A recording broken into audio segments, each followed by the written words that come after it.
What is up, guys, and welcome to the Real Financial Aces podcast. So this is podcast episode number 1, and today we're going to talk about what it takes to be successful in telesales. So at Real Financial, you can do two ways. Obviously, you can do the traditional in-home model, or you can go into telesales. There's some big differences between the two, and we're going to kind of go over there on what it takes to be successful in telesales as opposed to just being in-home. So the big difference between telesales and then just being in somebody's house is a lot of it comes down to that you're not sitting in front of that person. And so the hard part is conveying how important it is for people to get this in place over the phone, right? Because again, the hard part is nobody thinks they're ever going to die anyway. So it's conveying that it is necessary and it needs to get done now, and not being in that sense of, when you're in the home. When you're in the home, you can sit across somebody and it's much, much easier to really level with them and say, you need this in place. Let's get this in place and let's get you taken care of. While when you're over the phone, you have that disconnect between the person, and it's just a game of being able, can you bridge that gap to be able to help that person? Because in reality, we're in the business of helping people, but the hard part is just conveying that you are there to help that person and you're there to, really help them out in their hardest time. So the biggest difference between obviously in-home and telesales, I would say, is a lot comes down to more dial time, right? It's definitely a more time-sensitive business than in-home. In-homes, you're going in and out of people's houses, and you're doing a lot. So in that sense, you're in the car a lot, which gives you a lot more free time, but it also limits you on the amount of conversations you can have in a day. So when we look at this business at scale, the pro of being in-home is you have the ability to, connect with the person. So your closing percentage is much, much higher. While being over the phone, your closing percentage is probably going to be a little bit smaller. But on the flip side, you have the ability to talk to so many more people throughout the day. So when we look at building a telesales schedule to fit you, you really have to guard that dial time.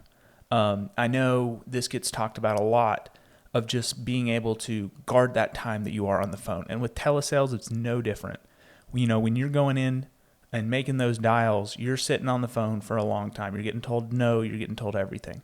But, the thing about it is you have to be able to look at the end of the tunnel of, somebody's going to say yes, right? You're going to connect with somebody. And the better you get at it, you're going to connect with even more people. And the better you connect with people, the more sales you get. So, it's really just getting used to guarding that dial time. So for me personally, I'm on the phone from about, I start at 8 o'clock. I go till about 11:30. I'm having some conversation. If I have good momentum, I'll go till 12. Then I'll take about an hour break. So, I'll come back on at 12:31. I'll start dialing. And lately I've been going to about 4:30-ish. Then I'll go on a little walk, take a breather. And then I'll get back on the phones probably within an hour, and I'll go till about 8:30. So, that's how I break down my day just to be able to be successful. Now, obviously, I divide mine up into 3 blocks. And here's the reason why. So I divide mine up into 3 blocks so I get 3 good dial sessions in a day. So let's say I have something to do during the day. I can just subtract a block, right? So no matter what, I have 3 dial sessions in that day. So then if something were to happen, because obviously you have life. And so if something does happen in there, I have the ability to just go do it, okay? So that's why it's broken up into 3. So the next thing really to be successful in telesales is your leads, okay? Your leads are a little bit different than compared to in-home, because obviously in in-home, you're dealing with a different interaction, okay? So, when you're in somebody's house, if somebody tells you no on the phone, you can show up at their house, right? And so that's kind of a big thing that in-home has as a pro to telesales. So when we look at profitability on telesales, the important thing is to keep your cost per lead, to keep your cost per acquisition down, okay? So when we look at that, I'm seeing a lot of success if people are if you're spending about $4 and under per lead, okay? Now, the reason why I say this is with the nicer leads, they're great, but again, you got to have a lot of volume. It's a volume game. So what you can do is if you want to get those nicer leads, but then just get some really, really cheaper leads.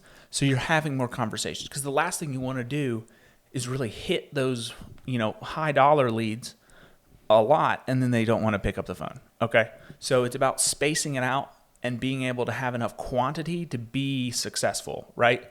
If you only have 20 leads, it's a little hard to be successful when, if you buy 20 $10 leads, you're in at $200, but if you buy $200 leads, you're probably going to get a deal out of the 200. In all honesty, you're going to have a couple great conversations. You're probably going to be able to at least close one and be profitable. While with the 20, if you mess up the 20, you're out $200 and you've only talked to 20 people. Those guys, you can keep recycling, text drip them, do all that, and you can get that deal in place, and you can probably squeeze a couple more out just because it's a numbers game in reality. So that's why when we look at profitability, in telesales is a little bit different, just because you need to be able to keep that cost per lead down, because of the fact that you're in a situation where you're talking to massive amounts of people.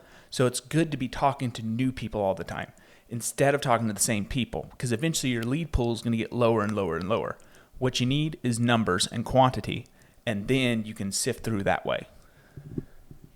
Now, the next thing in telesales is a little bit tougher, I would say, than in-home, is keeping your business in the books, right? So obviously, when you're in telesales, it's a much quicker sale. It's more informal. So when you're going over it, especially if you're doing a one-call close, right? You've been talking to them for about 30 minutes, right? You've gotten them approved. They have life insurance. They hang up at the phone and think, what just happened, right?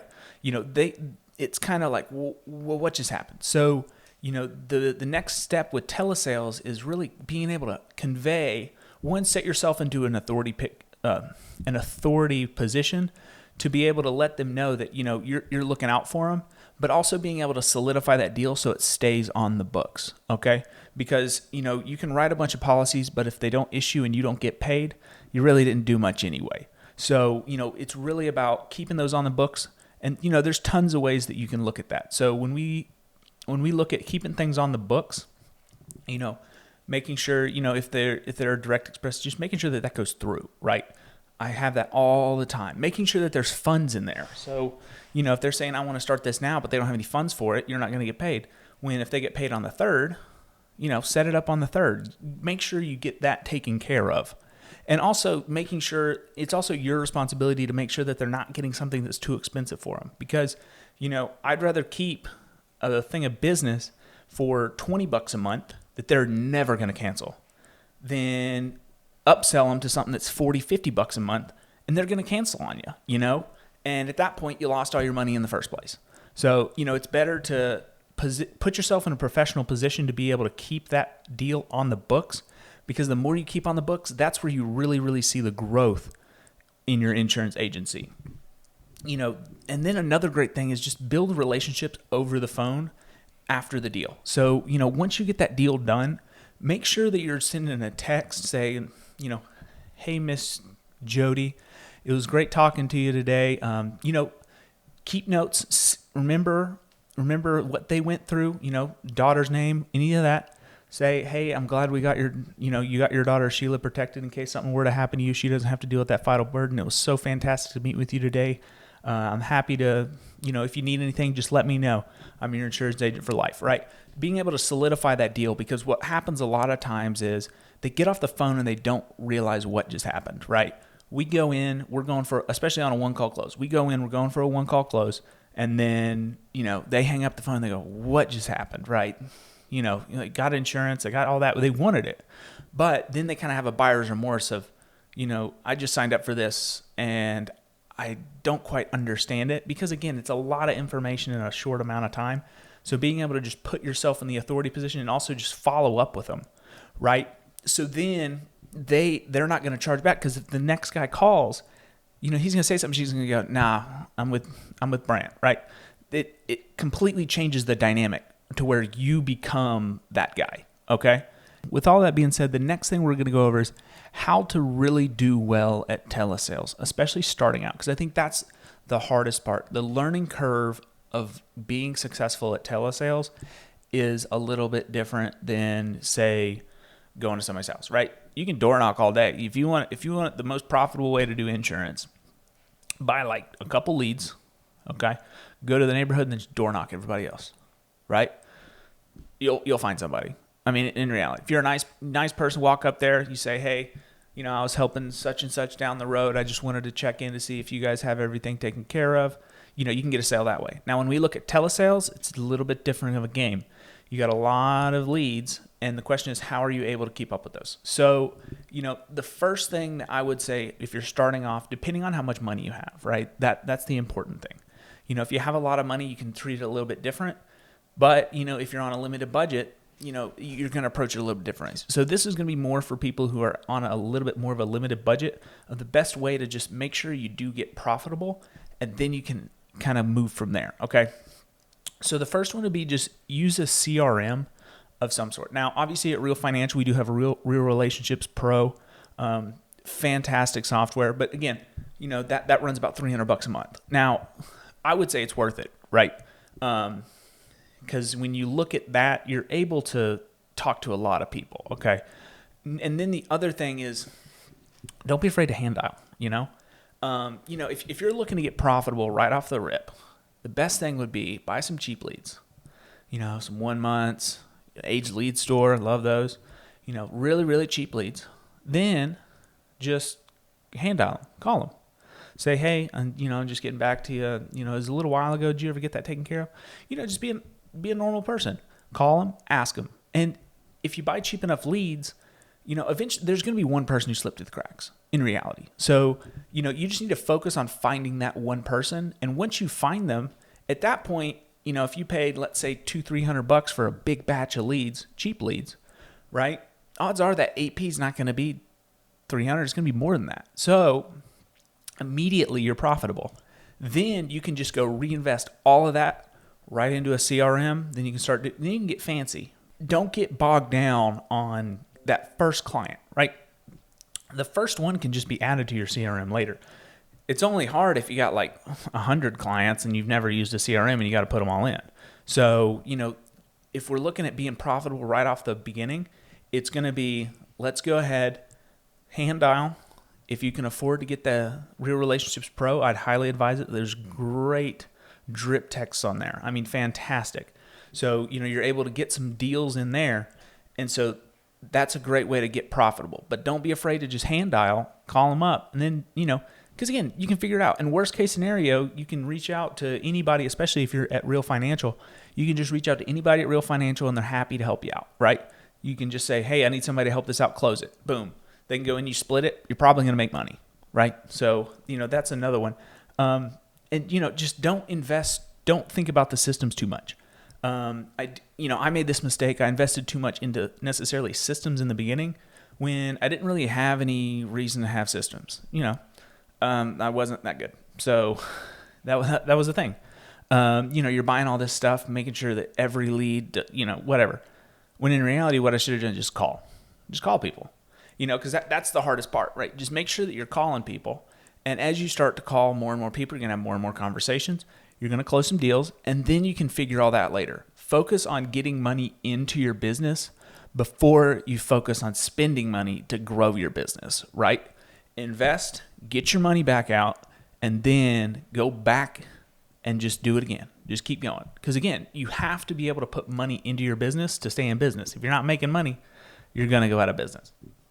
So, this business is mainly a big momentum game.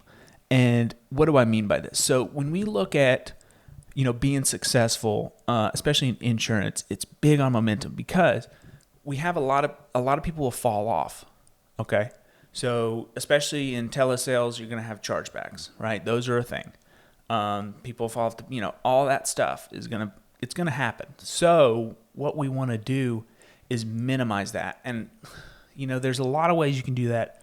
When we talk about thanking your client to build that rapport, you are the professional. But again, that's not going to stop all of it.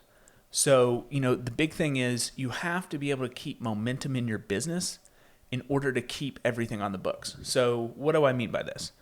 So, a lot of companies, if they pay on issue or they pay in advance, okay? On a client, if they're going to fall off, I need to at least have gotten paid so I can buy more leads. So if he really doesn't want that policy, if I can't call him back up, renegotiate maybe a lower price or anything, he's done. I at least have made my money and I can go buy more leads and then I can go get more clients. Okay? Because that's the name of the game.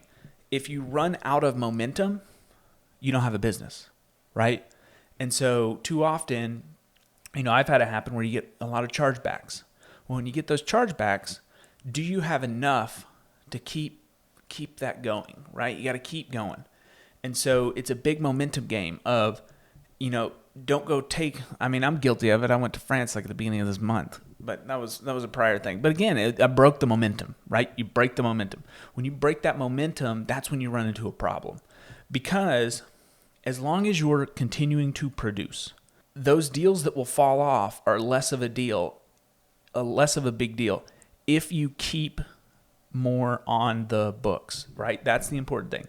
Keep more on the books. Because again, you're probably going to have 20% charge back. So let's focus on getting clients, holding clients, but also having enough coming in that when that is a chargeback, it's not detrimental to your business. It's just an inconvenience. And that's a quantity game. And that's the thing about telesales that it allows you to do, right? You can talk to a lot of people. And so you can keep going. And, the big thing is, it's not going to happen overnight. Now, don't get me wrong. You can change your life around real quick. But at the same time, you got to build that momentum. And, this change isn't going to happen overnight. You got to keep working day in, day out to be able to really succeed in this business. But, the upside is huge, okay? You get to own your own business. You get to do your own thing. But the important thing is, especially with telesales, you're going to struggle for a little bit, especially selling something like life insurance over the phone. But, it's something that if you keep at it, you're going to do great. So, that's my advice, especially for telesales. Just make sure to don't overly invest in systems in the beginning. If you can, fantastic. But what you want to focus on is quantity. This is a quantity game. The more leads you have, the more conversations you have, the more you're going to close. And that's just the name of the game of it. And so, don't be afraid to, invest in yourself, invest in your business. But just know that that's kind of a pitfall that people have. The expensive leads are nice, but again, conversations. As many conversations as you can have, that's going to yield you the highest. So focus on that, and then the rest will just fall into place.